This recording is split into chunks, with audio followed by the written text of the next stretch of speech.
Fairy Duet, donc qui est une œuvre qui a été prise à Annecy pendant une résidence, donc qui était une résidence assez longue de 5 mois. Donc là, dans l'œuvre, nous sommes au début du printemps.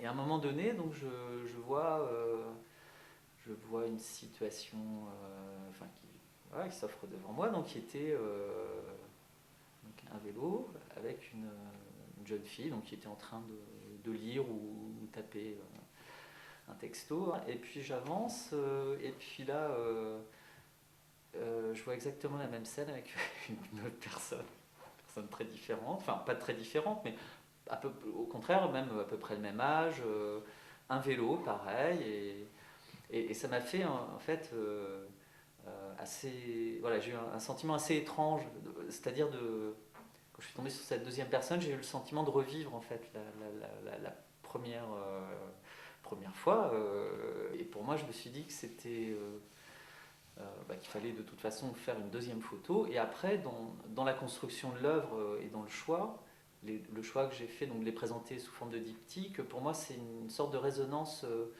vis-à-vis de à la fois la mémoire et surtout d'avoir ce sentiment de vivre quelque chose que vous avez déjà vécu. Fairy Duet vient, donc c'est un titre en anglais dans le texte, on vient de Lewis Carroll, voilà. Et en général, c'est avec un livre en particulier. Et en général, je tombe toujours sur le titre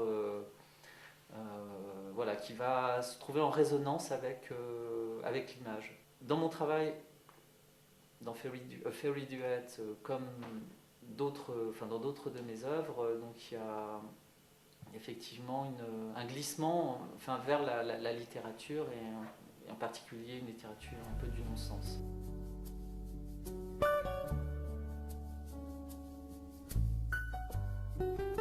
Je pense que la bonne approche de mon œuvre, elle est sensible et elle est vis-à-vis de celui qui regarde et qui va interpréter l'œuvre. Je laisse une liberté à celui qui regarde.